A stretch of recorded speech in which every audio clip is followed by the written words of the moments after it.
ए राजा कहियो माहुर खा के मर जाई पियल ना छोड़ब त छौकर जाई ए राजा कहियो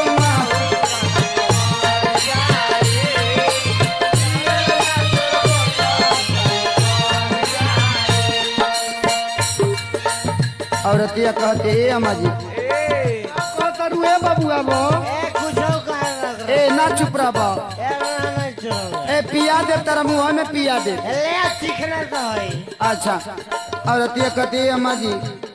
आधी आधी रतिया के भट्ठी पर से आवेले पीटी के गाड़ी हमार